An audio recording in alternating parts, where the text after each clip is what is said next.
E o Flamengo, que já estava muito forte, ficou ainda mais forte, né? Pois é, o atacante Pedro já está no Rio de Janeiro, hein? E o Fox Sports, claro que acompanhou o desembarque do atacante no aeroporto internacional aqui da cidade maravilhosa. Olha aí.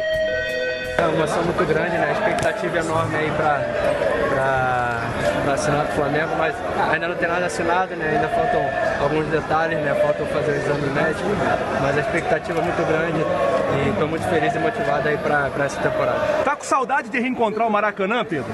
Com certeza, né? A gente sente saudade do Rio de Janeiro, né? E como eu falei, a oportunidade única de jogar no Flamengo e falta esses detalhes que eu falei e vamos fechar aí para dar tudo certo e ter um grande ano para a nação. Tá aí, ó. Chegou cheio de expectativa, cheio de otimismo, esperando um grande ano. O atacante Pedro vai assinar contrato e será anunciado aí como novo jogador do Flamengo. Esse bate-volta não é legal, né? Na maioria das vezes, né? Mas pode dar certo. Até porque ele é muito novo, né? E aí não teve muito tempo de mostrar nada lá fora ainda. Então volta para retomar a carreira.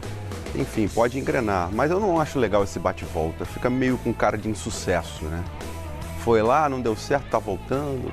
Não deveria ter ido, na minha opinião. Eu lembro, Eugênio, você vai lembrar bem também. Você lembra aquela decisão de 95 do estadual, né? O gol de barriga do Renato, enfim. E no ano seguinte, o Flamengo ganha o estadual em 96, muitos jogadores que estavam no Fluminense. Quando termina aquele estadual, o Flamengo contrata Márcio Costa, de Jair, Lira. Levou uma galera pro Joel Flamengo. Santana também foi, né? Joel Santana, bem lembrado. Esse ano, a gente vê uma movimentação de muitos jogadores que se destacam no Fluminense. O Flamengo vai lá, com poder econômico, vai lá e contrata. Só que dois exemplos que não deram certo. Jogadores que o Flamengo foi buscar lá no exterior, brilharam no Fluminense e no Flamengo naufragaram. Exemplos recentes, Conca e Henrique Dourado. Só que o último exemplo vingou. Gerson. Saiu do Fluminense, na Europa, participação discreta, né? Um desempenho discreto, e voltou e arrebentou no Flamengo.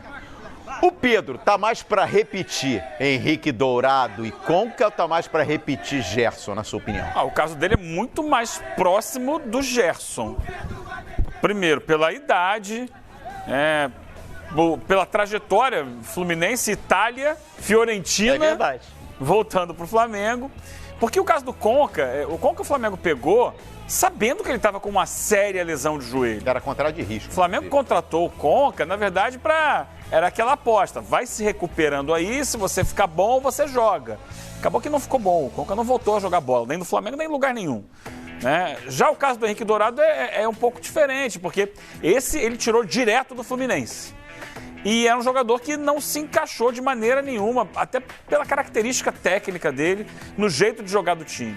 Eu vejo o Pedro mais próximo da realidade do Gerson, um jogador mais valorizado, vendido por um bom preço para o futebol europeu, que o Flamengo vai buscar para resgatar. É isso, eu acho que são situações, jogadores jovens que vão para a Itália ou vão para a Europa como um todo, ainda sem que estejam prontos para isso. Gabigol é mais um exemplo, embora não tenha passado pelo Fluminense, né? Mas foi muito jovem para o futebol europeu, não se adaptou e volta aqui para ganhar corpo.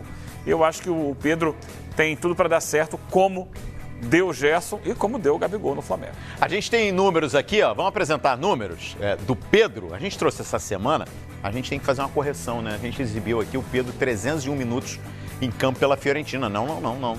301 minutos em campo no ano passado, em 2019, que ele teve a maior parte jogando pelo Fluminense. Sim. Na Fiorentina, apenas 51 minutos em campo. Sim. Em 12 jogos que ele foi relacionado pela Fiorentina, ele foi utilizado só em 4. E desses 4, 51 minutos em campo. Não completou nem 90. Nossa, é muito pouco com a tempo. Fiorentina e não marcou gols. Mas no Fluminense, olha, aí o desempenho dele é questionável, né? São 93 jogos, 31 gols, praticamente aí um gol a cada 3 jogos. São 10 assistências e 30 desarmes. Não jogou nem 12 minutos, 12 minutos e meio pra gente arredondar ali na Fiorentina por jogo, né? Aí não dá, né? Não dá pra fazer nada, né? Pois é. Nem um golzinho sequer. Nem um golzinho sequer. E raramente, eu fui levantar as atuações do Pedro, eu não tenho o número exato aqui, mas raramente finalizou. Na Fiorentina? Não é? marcar, não. Aí você coloca também na conta do time, né? Porque um centroavante precisa que a bola chegue para ele finalizar. Os lances que eu vi do Pedro, e vi vários na Fiorentina, era brigando com um zagueiro para tentar roubar a bola do zagueiro. Ele tem assistência na Fiorentina, ele tem uma assistência. Eu fui levantar esses números. Ele tentando roubar a bola do zagueiro, assim, mais do que a bola chegando para ele construir alguma coisa. Então fica mais difícil, né? Porque ele é um finalizador. Se o time não joga em função desse cara, e aí ele já entra no final do jogo, como a gente viu, em média de 12 minutos e meio por jogo, é porque ele entra já nos minutos finais. E muitas vezes entra numa situação difícil para a equipe. Então acho que a Fiorentina também não o valorizou. Para ter noção da falta de oportunidade, ontem a Fiorentina jogou com a Atalanta pela Copa da Itália com 6 titulares. Talvez se o Pedro estivesse lá, não estaria nem nesse time, que só tinha 6 titulares para esse jogo com a Atalanta.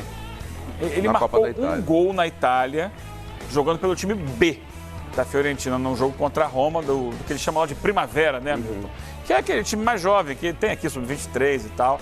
Aí ele fez um gol, ponto, mas não é o time principal da Fiorentina. Ele é muito bom jogador, né? Tecnicamente, ele é excelente. Marcos Braz, vice-presidente de futebol do Flamengo, falou com exclusividade no Mercado Fox, comandado aí pelo Theo José, sobre as principais questões rubro-negras nesse início de temporada. Vamos acompanhar o que disse aí o Marcos Braz. O Flamengo entra com um time profissional. A responsabilidade de profissional,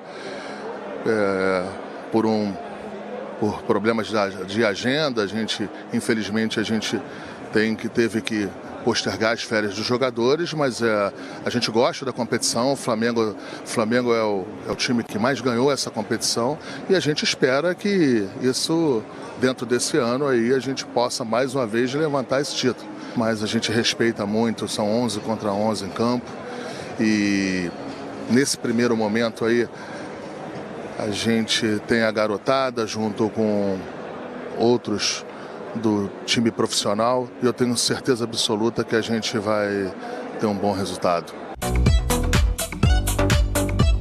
Logo depois que acabou a Libertadores, não tinha sentido a gente chegar e falar de uma extensão de contrato, ainda faltando o Mundial, no meio de uma competição tão importante. E a gente fez a opção e conversamos com ele, que na volta, quando é que ele voltasse, nós iríamos conversar desse assunto. Passaram-se as festas de final de ano, ele estava de férias, a gente estava em algumas ações de contratações que demandavam tempo e concentração, e foi isso que aconteceu. Ele, quando chegar, a gente com muita calma, a gente vai começar a tratar desse assunto. É bom falar que o Flamengo tem uma excelente relação com ele, eu tenho uma excelente relação com o Jorge Jesus, e a gente com muita calma vai tratar desse assunto. O Rafinha tem contrato em vigência, existe uma cláusula que ele poderia sair por exterior agora.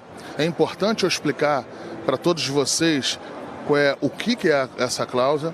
O Rafinha era um atleta de 14 anos de Alemanha, 8 de Bayern de Munique, e nada do que é mais plausível você oferecer uma segurança para o atleta de que, se ele não tivesse uma adaptação, se ele não tivesse uma satisfeito aqui no Brasil, ele pudesse retornar a um lugar que ele morou por mais de 10 anos, 14 anos, como eu falei aqui. Então existe de fato essa cláusula, mas pouco provável dele exercer essa cláusula. Dentro dessa semana, em uma entrevista coletiva, eu disse que tivemos algumas reuniões, tivemos andamentos, êxito nessas reuniões, e a gente acredita que até na próxima semana teremos um final em relação ao caso do Gabriel. Eu espero que seja um final feliz, a gente trabalha para isso, não é só a torcida do Flamengo, é um desejo meu, do presidente Rodolfo Landim e de toda a diretoria, a permanência dele aqui. Vamos aguardar com calma e com muita tranquilidade. Tá aí, o Marcos Braz ontem ao vivo no Mercado Fox, falando com exclusividade ao Fox Sports. Flávio Gomes já está com a gente também, reforçando aqui o bom dia. Eu gosto, viu, Flavinho? Antes de mais nada, bom dia. Bom dia, Eugênio, Milton, todos. Eu gosto quando o Marcos Braz para e começa a tratar tema por tema com tanta clareza e com tantos detalhes. Isso aí evita e corta qualquer especulação. Fica tudo muito claro no Flamengo, né? Porque a última lembrança que eu tenho de entrevista dele foi saindo do hotel, falando com o Álvaro Loureiro. Sobre o Michael. Caminhando, parava, voltava e fechou para dizer... não podia falar, né? Podia, então não fala nada. Ao invés de falar que não, a chance era muito pequena de contratar o Michael. E fica todo mundo com cara de tonto, né? De trouxa, porque estava na cara que ia contratar o Michael. Então não precisa, é desnecessário. Quando é assim, com alguma transparência, acho que as coisas funcionam melhor. Porque você corta, né? Eu lembro do Alexandre Matos também, no episódio Borra? Mesma coisa. Chegou a dar uma entrevista. Esqueçam o Borra. Parece segredos de Estado, Pois né? é. Poxa, nossa, E aí você vai vê mudar uma o preço do dólar por causa da contratação. Entrevista ali com tranquilidade, falando com calma sobre todos os temas. E quando não a pode gente não falar, tem se aqui por alguma uma razão não pode falar de algum assunto, fala assim, olha, disso eu não posso falar. Exato. Por quê? Eu não posso falar. Tá bom, Tá em não vou negociação. fazer nenhum juízo de valor, mas quando não pode falar, então diz que não pode falar e acabou. Em vez de falar qualquer bobagem. Não notícia, né? Não desvia. Enfim, bacana, hein? Bacana essa entrevista do Marcos Braz. A gente vai voltar a falar muito do Flamengo